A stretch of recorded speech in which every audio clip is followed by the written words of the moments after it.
Good morning. Today is April the 17th, 2023. I'm Frank Farmer, and we're here today as part of the Veterans History Project. This is a project that's authorized by Congress and administered by the Library of Congress. The objective is to interview and record as many as possible the stories of those veterans from World War II to the present. The library archives these interviews and makes them available to the public both in person and online. The library also encourages local venues such as historical societies and museums, like the one we're in today, the New Smyrna Museum of History, to house these and make them available to the local population. Today we have with us Colonel Dick Bielot. Colonel Bielot was a bird dog pilot, which is a forward air control Army pilot in Vietnam. These are the planes that directed artillery fire, naval fire,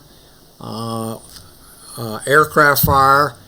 It was a very dangerous job flying in a plane at low speed, low altitude, and today we have with us a pilot to tell a story. So, Mr. Bielot, thank you very much for your service, sir, in advance. Well, thank you very much, Frank. It's a pleasure to be here. It's our pleasure, sir. So let's start off. First of all, you live here in the New Smyrna Beach area now, do you not? Yes, we do. My wife and I have moved here full-time in the late 90s.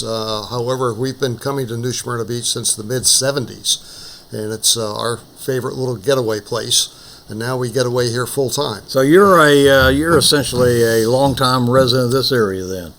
We'd like to believe so, yes. But where'd you grow up? Well, I kind of grew up around the world. My dad was career Navy, and consequently, you've probably heard the term a military brat. Well, that's me until we hit high school.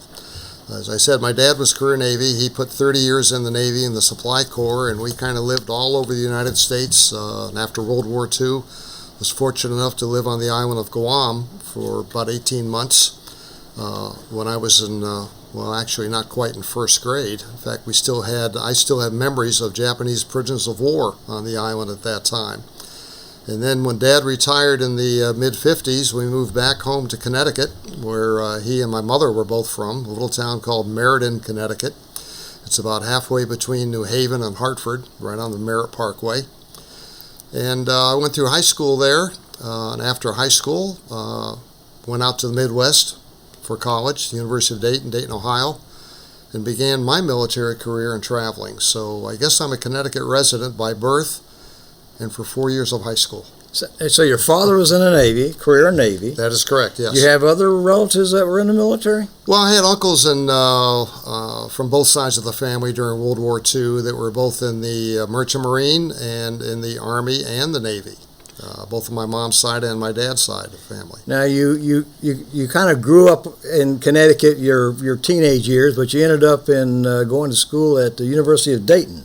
That's correct. Why did you choose Dayton, University of Dayton? Well, that's kind of a funny story, too. I've always had an interest in aviation, and my guidance counselor in high school, when we were looking at possibly going to college after high school, said, "What are your interests?" And of course, the first one that came to the forefront was aviation, airplanes. And his comment was, well, you can't get much closer to aircraft or airplanes than in Dayton, Ohio, with the Wright brothers, the home of aviation. So we took a look at the University of Dayton, the University of Connecticut, and of course, good old University of Miami here in Florida, too. Unfortunately, or for me, I had a cousin that was a bachelor that lived in Miami, had a nice house, nice convertible, and my parents said, if you go there to Miami, you're not going to last 4 years. So I ended up in Dayton, Ohio. And what year did you graduate from high school and entered University of Dayton? I graduated from high school in 1960, entered that same year. And, so this was before the Vietnam War had even started getting a little going. 1960 was before we even got involved with it. And when you went to the University of Dayton, you said you enrolled in ROTC. Your father was career Navy. Was it a Navy ROTC that you enrolled in? I wish. No, it wasn't quite so fortunate. At those times, the University of Dayton was what they considered a land-grant college. And land-grant colleges had to have an ROTC department or a military department of some form. The University of Dayton's, the only one they had was Army ROTC, and it was mandatory for all college freshmen and junior and sophomores at that point to take 2 years of ROTC to fulfill their requirement. After that, whether you went into senior ROTC for your junior or senior year, that was by choice. So at that time, in the early 60s, the University of Dayton had the largest Army ROTC contingent in the state of Ohio. Now, you said you were interested in aviation, even obviously picking the University of Dayton. You've already said that was you had an interest in aviation. Was there an aviation component besides helicopters at the University of Dayton? Well, actually, the university didn't have any aviation other than being in the home of the Wright brothers. So that wasn't an option then to go into an aviation branch? No, it was not. In fact, the university and the ROTC department did not have an aviation interest until it was my junior year of college. As I said earlier, I came from a Navy family. So all my orientation was basically towards the Navy, not so much the Army. Unfortunately for the Army, all my instructors at the university and the Army were first and second generation West Point graduates.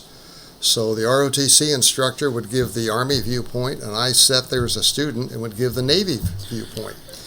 So to make a long story short, you might say I was persona non grata as far as the department was concerned, but I got to know the colonel quite well because he was always saying, okay, now what would the Navy do in this perspective in World War II, or that the Army did differently?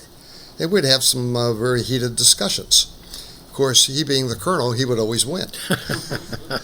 But as I said earlier, the university, because of Vietnam buildup and the requirement for more and more aviation, Congress granted a lot of colleges and ROTC departments what they called an aviation program that was the last 2 years. And what that amounted to, last 2 years of a degree program, and what that consisted of, they would administer an aviation aptitude test to students that were in the ROTC department if they had an interest to fly. If you passed and were accepted, they usually had anywhere from 15 to 20 slots. They would make a contract with a local airport, and you at that time, under military contract, would get a private pilot's license.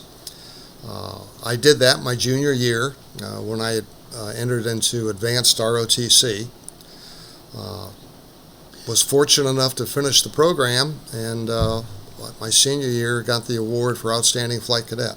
So you had received your private pilot's license by the time you graduated. You were commissioned a second lieutenant. But you said there's still no aviation branch, was there, that you were assigned to? No, there was not. The Army at that time, the way it was organized is every discipline, infantry, artillery, transportation corps, quartermaster, intelligence, all the fields had aviation components, but there was not an aviation branch as we had known it to be in World War II. You could go into your branch assignment. My branch assignment upon graduation was Transportation Corps, and I was listed as a flight candidate. In other words, I had a private pilot's license that the Army paid for. If I continued in flying with the Army, I would have a 3-year obligation to serve in the Army, and at that point, after that 3-year obligation was fulfilled, I could either remain on active duty or leave active duty. So you chose that route. I chose that route for a couple of reasons. As I said, having a Navy background, I really wasn't keen on the Army to begin with. And my philosophy was, if you're going to do something you like doing or that's enjoyable. Well, 2 years in the infantry really wasn't too enticing, whereas 3 years in aviation was a little bit more palatable. Now, you graduated from University of Dayton in 1964? That's correct, yes. And Vietnam still was starting to get a little more heated up, but it was still not into the big battles that would later occur in the next 3 or 4 years that was occurring. So that is correct. I assume you were familiar, as all your graduates were, with Vietnam when you graduated from college in 1964, were you not? We had a cursory understanding of the Vietnam War at that point. Okay. The university didn't dwell on it in the ROTC department. When we went to our different branch courses upon entering active duty, mine, of course, as I said, was Transportation Corps, which had to do with wheeled movements, boat movements, and... So you had to go to the Transportation Corps Basic School. That is correct. That's and correct.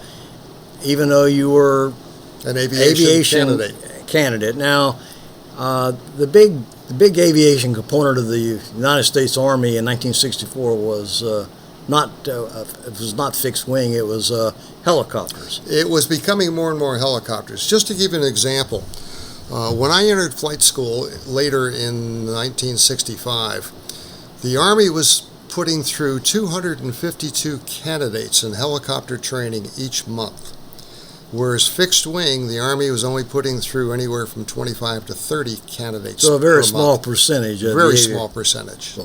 And you wanted to be fixed wing. That's correct.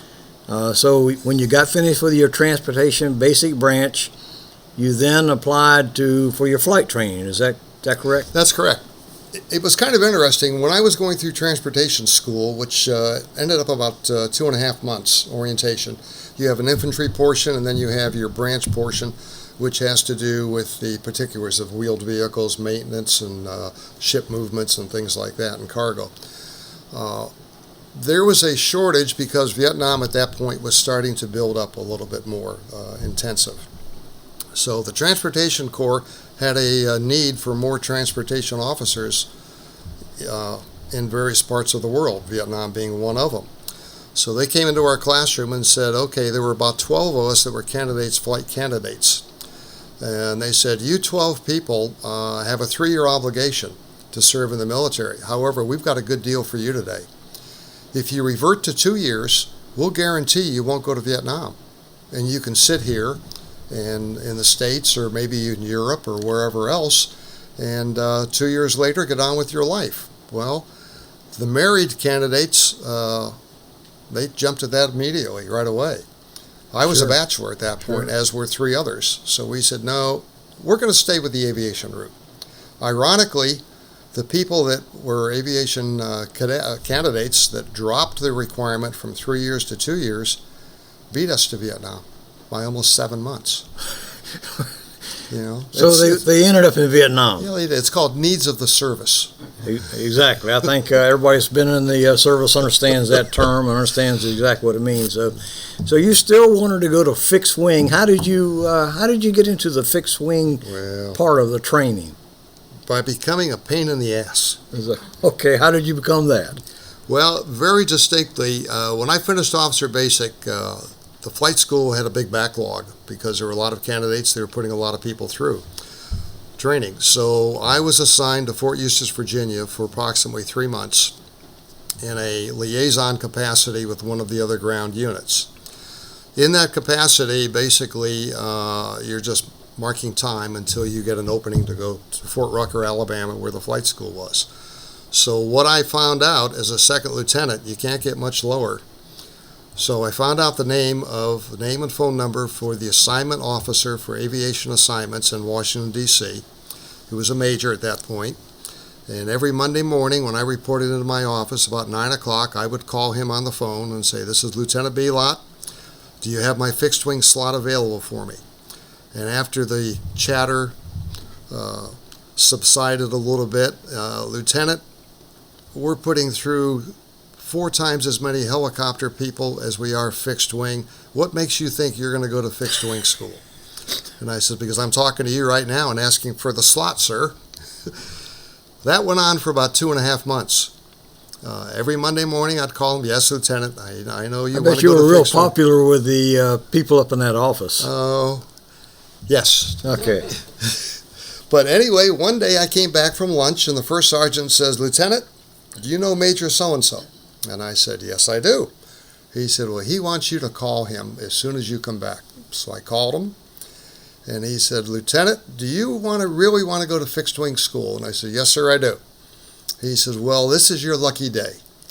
We had a candidate drop out, change his mind, and his class starts next Monday. This was on a Tuesday afternoon. He said, if you can be there next Monday morning at Fort Rucker, Alabama, the slot is yours. And I said, Major, you better hang up the phone because I'm en route. So you got your assignment at fixed wing. You went to Fort Rucker, Alabama for fixed wing training. And tell us, how long was that? How long was your school down there to become qualified as a fixed wing pilot? The fixed wing school was a little less than a year. Actually, it's about 10 and a half to almost 11 months, depending on weather and phasing of training. You'd start out in primary training. They basically flew two different aircraft. You started out with the little L-19 Bird Dog, which I was going to become very familiar with it in the next year. Didn't know it at the time. And then later on in the instrument phase, all fixed-wing pilots received an instrument rating. Helicopter pilots at that time did not. That was conducted in the U-6 Beaver, which is a Canadian aircraft. In fact, it's still flown to this day up in Alaska. And we went through various training, basic training, solo, short field work, cross-country flight, low-level navigation, high-level navigation. Well, tell us a little bit about that plane that you were trained to fly. It was some of its characteristics. How many seats were in it? What was the speed? Did it have any armaments on it? And exactly what was this mission? Okay, the L-19 Bird Dog was built by Cessna Aircraft Corporation. It had a Continental engine with 213 horsepower. It was designed primarily at the end of the Korean War. That's pretty much less than the horsepower of a modern car today, I think. Pretty close. Okay. Pretty close.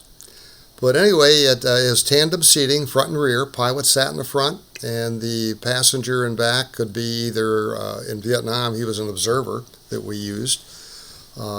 In training, that was the instructor pilot back there, and the student sat in the front seat.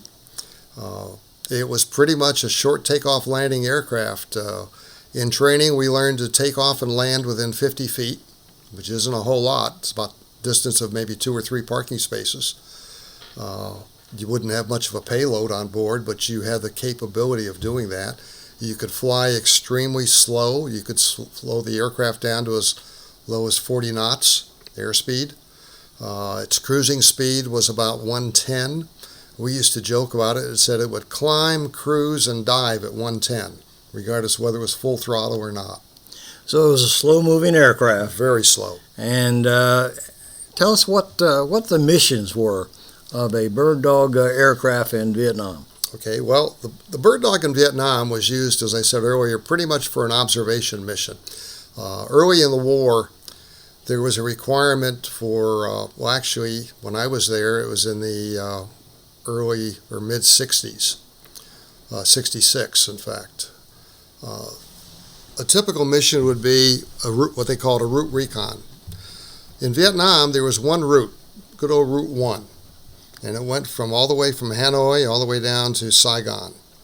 It was a 2-lane road. In many cases, it was dirt, asphalt paved in some areas. And what we would run is early in the morning, we'd run a route recon to make sure that, number one, the route was intact for any convoys that may be heading north or south. The other aircraft, or the mission for the Bird Dog, would be to run a coastal patrol. You'd go along the coast from the South China Sea to see if maybe overnight any cargo or passenger or people or Vietcong or anybody else would have come in overseas over the beach and come in that way. You'd also check in with the various Special Forces units or Vietnamese or later in the war the Marine Corps units that might be out on a tactical mission, to see how they were getting along. Did they need any assistance as far as possibly artillery fire or airstrikes or whatever? So, now, you graduated from flight school or from the fixed wing flight school when? I graduated in the spring, I think it was about March or April of 1966. And that was when Vietnam was starting to heat up at that particular time. Correct. I think the Battle of the An Xuan Valley, and the book that was based upon it, We Were Soldiers Once Yes, and it Young, was. it had occurred in January of 1966. So it was starting to be a hot war. America was starting to take casualties. And as you said, this plane flew at a fairly slow speed. What was the altitude that when you went out on your missions? Tell us what was the Army doctrine altitude and what was the real altitude? Because I always found out in the military there's a doctrine, and then the soldiers figure out there's a reality about the doctrine. So tell us about. Frank, you're really correct in that case. The schoolhouse solution always was that for training, and you'd get training in the States here prior to going overseas to Vietnam, was you'd fly at 1,000 to 1,500 feet. That way you could have observation and see what's down there. Well, the problem at flying at 1,000 to 1,500 feet, you were in small arms range. And anybody on the ground would have time to take a bead at you, and they could acquire you as a target and literally just shoot you out of the sky. So we learned very quickly when the bird dog units started coming into Vietnam that 1,000 to 1,500 feet was not conducive for longevity if you wanted to continue to perform your mission and hopefully come back to the States. So very quickly we adopted the philosophy, let's get as low and as slow as we can. Most of our flights were at treetop level, 200 feet. And the reason we operated that low, the enemy could hear you coming, but they didn't know where you were coming from, because sound dissipates all over the area. And by the time you passed over them, they didn't have time to take a bead at you in most cases or acquire you as a target. So it was a lot easier to see the enemy running around on the ground. It was a lot quicker and easier to see what directions were, what their fortifications were, where they had dug in.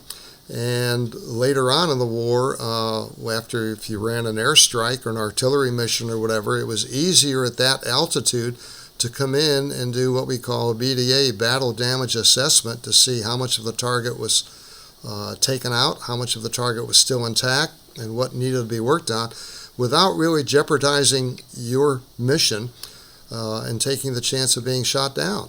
Now, when you were assigned to Vietnam, and you said it was early 1966 that you were assigned to Vietnam, where were you assigned? What was your area that your unit was in?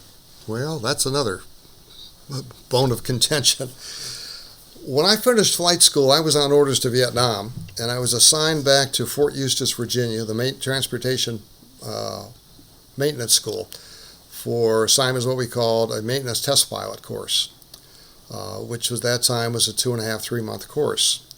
Upon completing that course, my orders were to continue to Vietnam, and they were changed a couple of times before I finished the course, and I was supposed to be assigned in Vietnam as the maintenance officer for a unit called the 92nd Caribou outfit. The Caribou was a large transportation aircraft the Army flew, twin engine, again made by a Canadian company. It was essentially a transport plane, was yes, it not? It was. Yes, it was. And it was a multi-engine, as you said. That's correct. The Caribous. But the Caribous didn't remain in the Army inventory very long, did they? No, they sure didn't. When I finished school, I took 30 days leave before heading to Vietnam.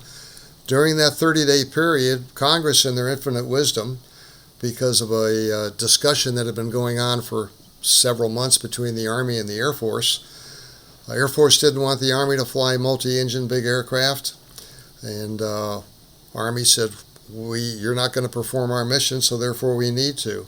Congress, as a mediator, said, okay, Air Force gets all the Caribou, Army, you don't have that mission anymore. So when I reported for duty in Vietnam, I didn't have a unit assignment. All my aircraft, so all the Caribous had gone over to the Air Force. Had gone to the Air Force. So I sat down at Cameron Bay for about 7 days in a replacement battalion looking for an assignment. Bird dog companies are in the process of coming into Vietnam at that time, and one had come in about 6 months prior to that up in the northern portion of South Vietnam, I Corps as they called it, which basically was the DMZ to a little bit south of Da Nang. And they said they need pilots, so we're going to assign you up there. So I was assigned to the 220th Aviation Company out of Phu Bai, which is north of Da Nang, about 50 miles. and reported up there as a first lieutenant maintenance officer. When I met the company commander, who was a Major Smalley by the name, he said, "Gee, welcome aboard, Lieutenant." He says, "You're one of 6 maintenance officers I've got assigned here. My maintenance supervisor is a warrant officer who came up from the School of Hard Knocks and knows more than you guys ever learned in school. So we're going to assign you to a unit up in Way and get you some good pilot training." And that's what happened. So you got assigned to unit and Way, and of course, Way, as most of the viewers probably know, was the scene of during the Tet Offensive in 1968. Yes, there was a terrible battle, and Way was. But you were there before '68. That's correct. You were there before Way. So, flying this small plane, you of course sat in the front as a pilot. You carried a observer, usually someone from another service. If you were supporting Marines, it usually was a Marine sitting in the back. That's correct. And your job as a pilot was to get them to the place they needed to go, to get them in a position they could direct either naval gunfire, artillery, or airstrikes onto the target they were looking for. Is that correct? That is correct. What the procedure would be, you'd be assigned a mission, and each mission would run anywhere from 2.5 to 4 hours in length and duration. And depending on the mission that was assigned, if you were supporting a Marine unit, recon unit, which were normally located up in the Dongha area just south of the DMZ, or demilitarized zone up there, you'd normally carry a Marine observer in the back. He could be anywhere from a warrant officer to a Marine Corps major. And a lot of those were what they called aerial observers, AOs also. And their purpose on board was to talk to the Marine recon unit on the ground that we were supporting. Depending on the needs of that unit, we could either fire, we have the capability of controlling an artillery strike coming in, or a naval gunfire if we had a cruiser or other type of ship off the coast. When I was there, it was prior to the battleship Missouri and a few of the other, one of the others that came over there. But we had that opportunity. We fired light cruisers a lot of times, or we could run an airstrike in. Airstrike would come from a couple of different sources. The Marines south of Da Nang had an air base called Chulai, where they had a lot of F-4 Phantoms based. So if we had a need for an airstrike to be run, the Marine Recon Unit put in a request for one, if the target was of significance, we would request an airstrike to aircraft to come on board. A lot of times, if the Navy carriers that were off the coast in the South China Sea had a target up in North Vietnam they couldn't hit because of weather, they would check in with what they called an airborne command post, and they would say, "Okay, we can't hit our target. Do you have any other targets of opportunity that we can possibly assist you with?" And so we would check in with the airborne command post, which was Navy run at that time, and we would sometimes get diverts of Navy air from up north, again, depending on the mission. That's if we carried a Marine observer. Now, let's say we're covering a South Vietnamese unit. We sometimes would have a South Vietnamese observer in the back. Not that often, but occasionally. But the thing that was interesting, if you had a South Vietnamese unit you were covering, ground unit, the South Vietnamese unit always had embedded U.S. Army troops. They had usually a captain or a major or a warrant officer with them and 1 or 2 enlisted people. So being Army, we could talk to them. One thing I didn't say is our aircraft had 6 radios on board, which we monitored all the different frequencies. We had 2 FM frequencies, or 2 FM radios. FM, we would talk to the ground unit because most of the ground people would have backpack radios, and those were usually of the FM frequency.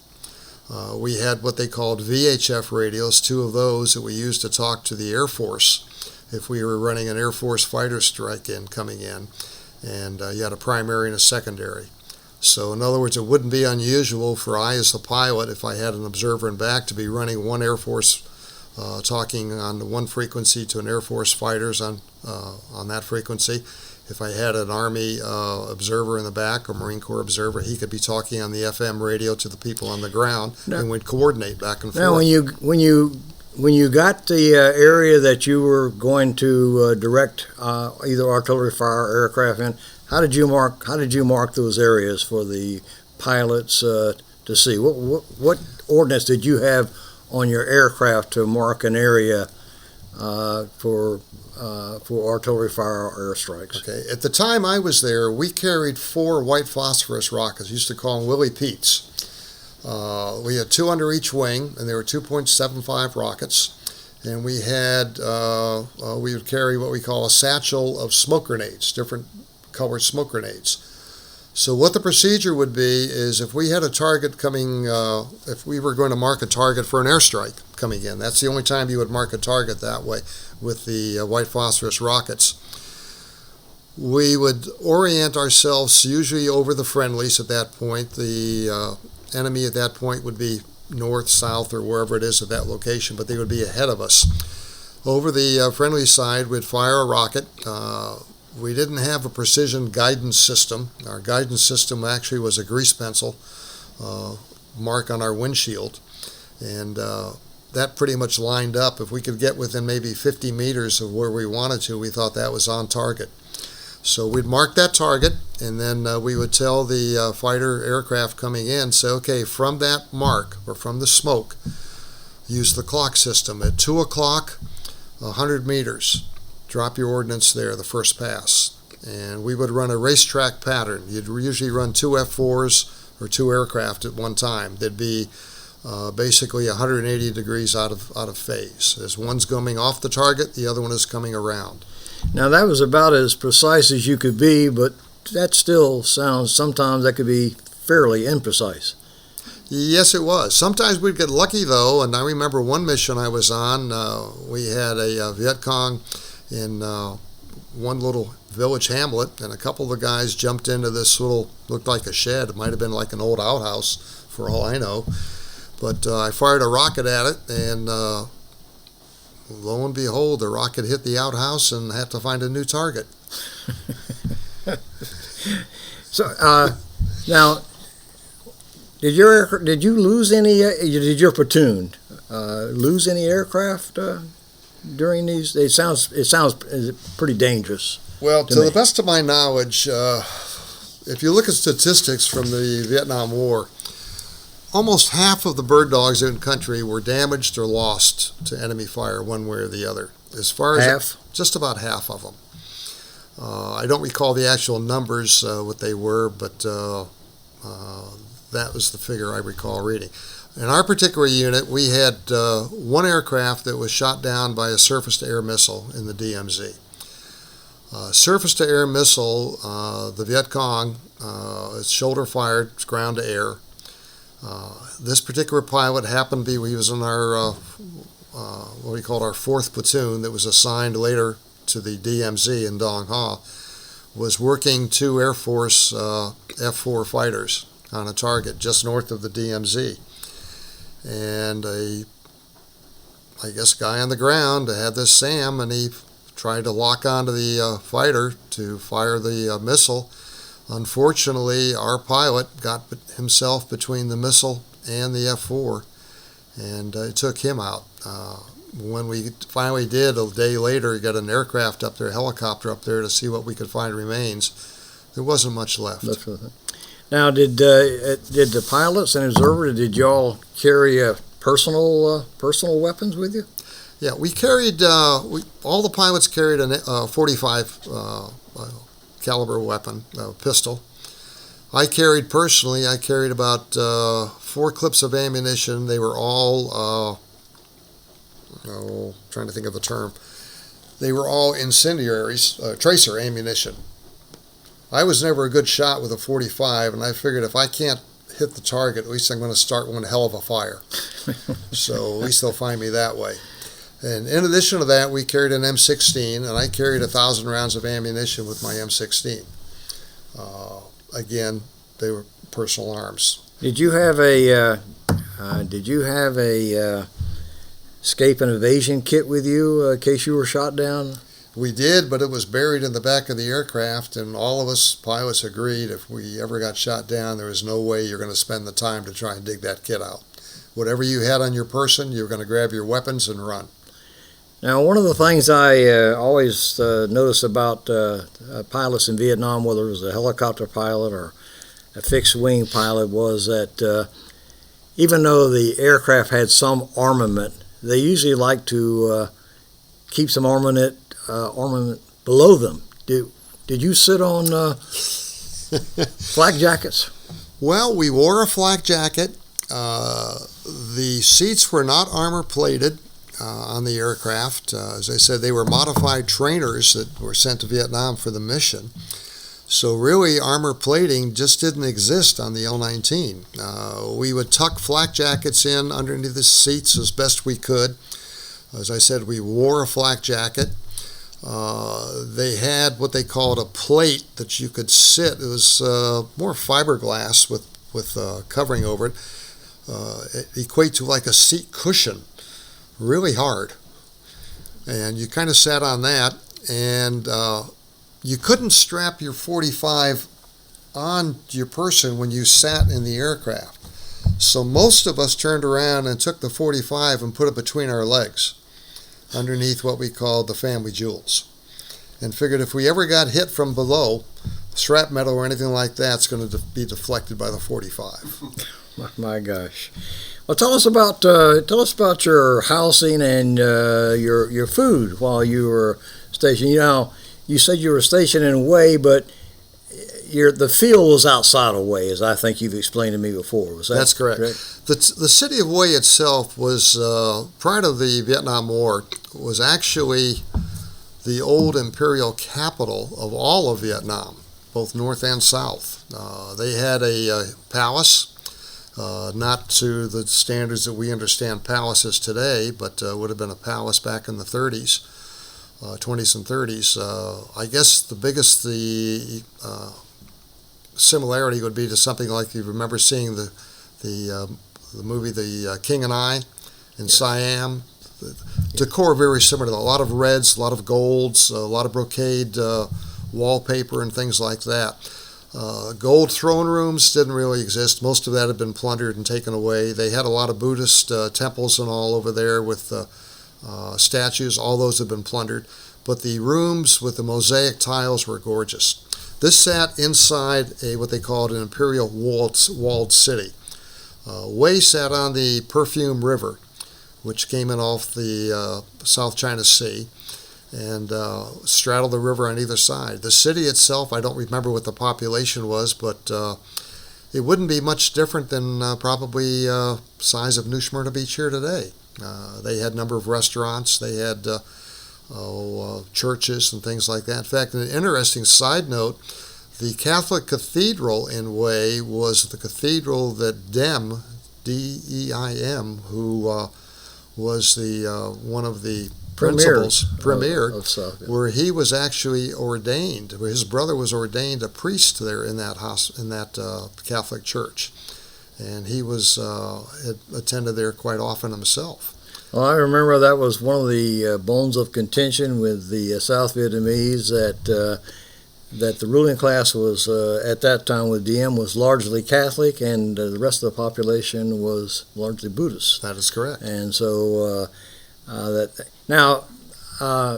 you told me a story about losing your cook. Yeah.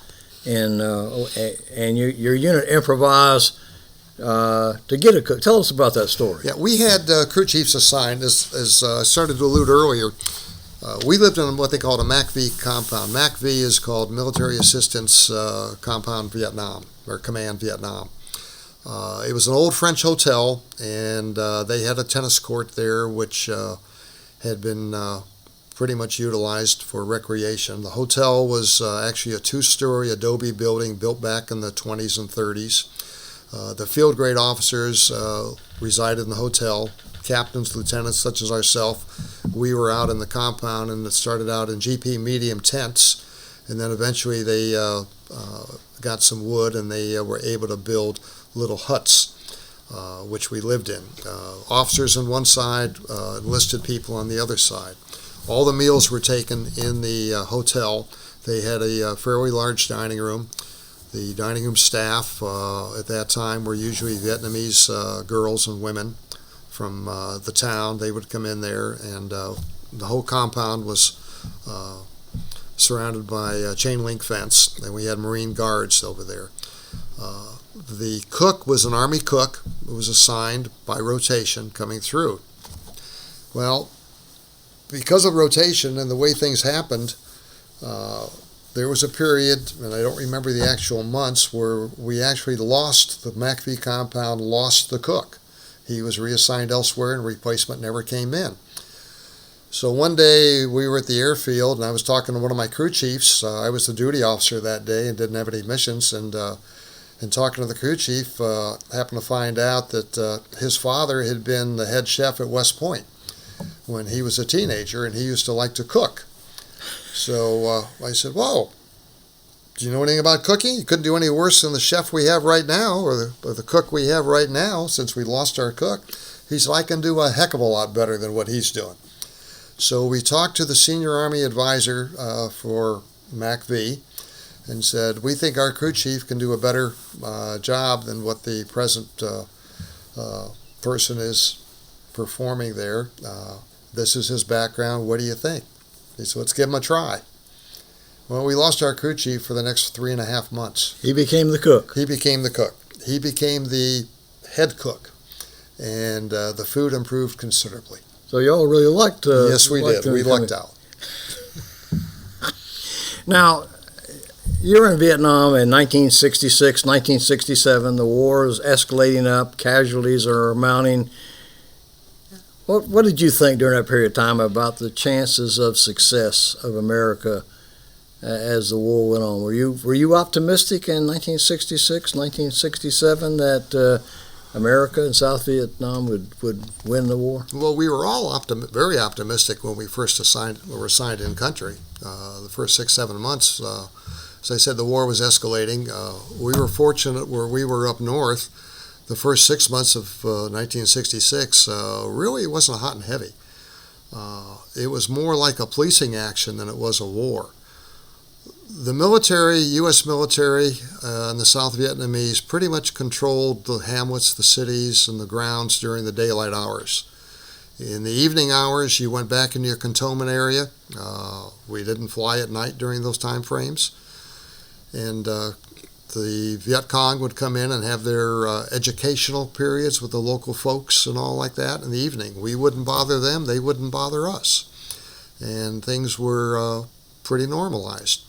The last 6 months, things changed considerably. The U.S. brought more troops in. The war fervor from the north, troops coming down the Ho Chi Minh Trail, which was just to the west of the area we patrolled, and we patrolled that quite a bit. We saw more and more activity coming down there, and the whole temperament of the war changed at that point. Another thing that changed is, prior to that, the military was pretty much in charge of what we could do or not do. If we had a target and we got shot at, we could turn around and call an airstrike, artillery strike, or whatever back on that target to neutralize it.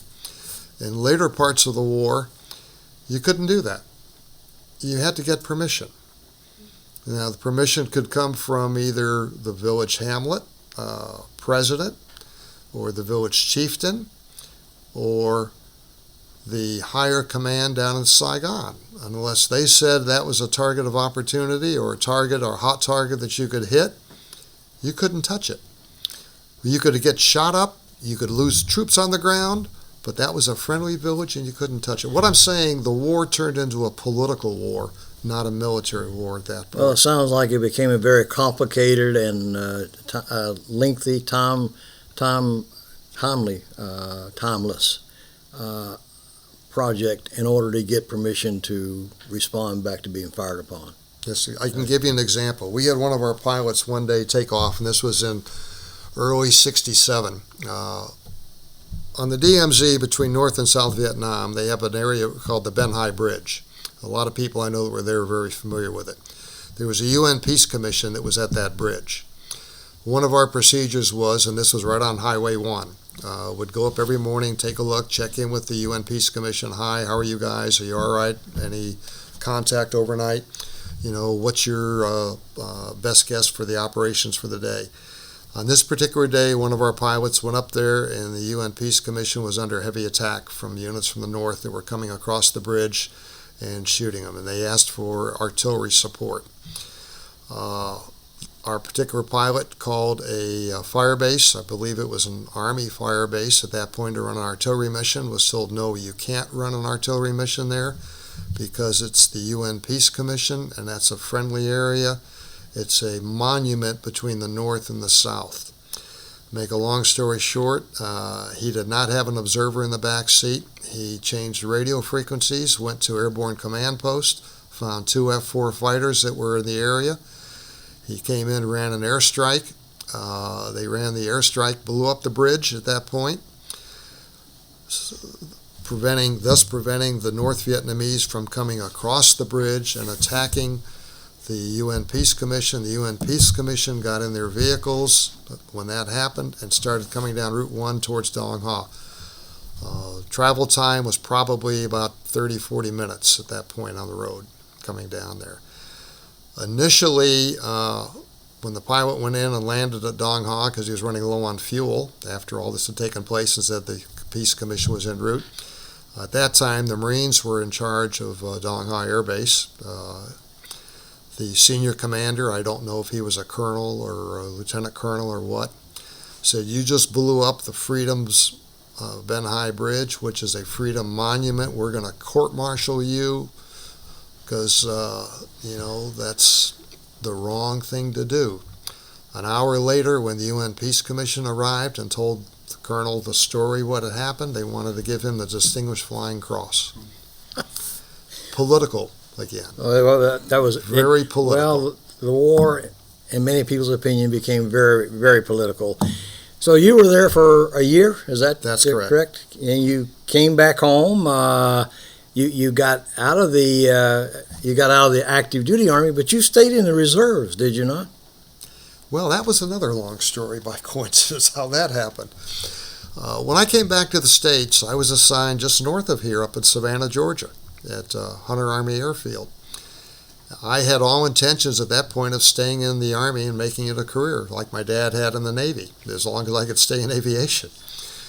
I took an airplane one day. I had the day off, and I flew up to Washington, D.C. to see a friend of mine at Fort Belvoir. Borrowed his car, went into officer personnel to check my file, my feed file, what they call field file. Found out I was going to be on orders. I'd been back in the States at that time, not even 6 months. Found out I was going to be on orders after the first of the year. Back to Vietnam, back to the same unit. I decided that was not in my best interest. I came back to Savannah, tore up my papers for voluntary indefinite, and since I had a 3-year obligation, which was going to expire in January at that year, I put my paperwork in and said, I want to get out. So I left the active Army at that point. But you remained in the reserves. Not initially. I ended up in the reserves. When I left active duty, I went to work for IBM as a computer programmer because I had a degree in computer programming. Found out I missed flying, so applied to the airlines and ended up with TWA as a pilot with them. Consequently assigned with TWA in New York. I wasn't flying a lot. A good friend of mine was in the New York National Guard, and he says, come on down, fly with us. So I had an old flight suit in the trunk of my car. My wife turned around and washed it. We went flying the next day, signed on the dotted line, and ended up in the New York National Guard. And you remained in the National Guard until you retired as a 06 or a bird colonel. That's correct. Was that correct? That's correct. I ended up staying in the combination National Guard reserves a total of 30 years. I only stayed in New York 1 year. Then I transferred down to Delaware and spent 23 years in Delaware. Retired from there with 23 years. A year later, found myself in the Army Reserve, assigned in Washington, D.C. as what they called an IMA, or Individual Mobilization Augmentee. I was assigned as the deputy director for the Aeronautical Services Agency, where we controlled, it was an active duty unit. We controlled all the airspace the Army used anywhere in the world, and we did it through satellite offices. Best assignment I ever had. And you did this in the reserves while you were flying full-time for TWA, and you flew for TWA for 30-some years, is that? 34 years. 34 years, right. Before you retired and moved to the New Smyrna Beach area. That's right. I want you to tell us a story, sir, about, the average military person is very good at bartering. They're great at bartering. And you told me a story about how your unit had bartered with some Marines. The Marines had some stakes and they had access to. And you had access to something that the Marines wanted. So tell us about how that worked out? Well, we, as I said, I used to fly a lot. My particular platoon flew a lot in the DMZ area, and we'd go into Dong Ha quite a bit, so we'd eat in the Marine Corps mess hall. Got to know a gunny sergeant there pretty good that ran the mess hall, and the Marines would always get provisions just about every week at Dong Ha coming in off one of the ships that was off the coast, and they'd get frozen T-bone steaks, they'd get frozen whole milk, which we never saw. All our milk was powdered milk, and things such as that. And one day, one of our pilots flew up there and talking to the Marine gunny sergeant, he said, "Boy, we could sure use some of that." And the gunny sergeant said, "Well, what do you have to trade?" He says, "Gee, I don't know. What do you want?" And the gunny sergeant says, "Well," he says, Marine Corps General Walt turned around and said, "No alcohol up here. We could sure use some alcohol. And I don't mean rubbing alcohol either." So we said, "Well, gee, that's no problem. Our MACV compound has what we called a Class 6 liquor store." And at that time, we had a ration that I think we could get, I think it was a gallon a month, if I recall. So he came back down, saw us, the rest of the pilots. We went in there, said, "What do you want?" Let's see, a bottle of scotch, bottle of gin, bottle of vodka. So we ended up taking 4 quarts up there one day and came back with 2 cases of T-bone steaks, 2 cases of frozen milk. And so one of our crew chiefs says, "Well, we can't give these to the mess hall people. They'll ruin the steaks on the grill. We need to barbecue these." So we don't have any barbecue. Well, we got 50-gallon oil drums that are empty at the airfield. So we cut 2 of them in half, took some old wooden ammo crates, made an X-frame, mounted the 50-gallon barrels, a half of them on that, went to good old chain link fence with wire cutters and cut out a piece that was just the right size for the top of that, and we grilled our own steaks because Mama San, who took care of our house, provided us with charcoal. So y'all were happy with your steaks, and the Marines were happy with their Class 6 alcohol. Yes, they were. It was a win-win for both sides. Colonel, our time is drawing to a close now, but I want to ask you a question that I ask all Vietnam veterans. After 50 years of hindsight, what do you think the United States did right, or what do you think the United States did wrong in regard to Vietnam? Well, there's a lot of pros and cons on both sides, Frank. Hindsight being foresight, you hate to see any nation or any group of people being oppressed. The war in Vietnam, looking now some 50, 60 years later, probably was nothing more than a civil war between the two sides. Should the U.S. have been involved in that? Hard to say. That decision was far above my pay grade, one way or the other.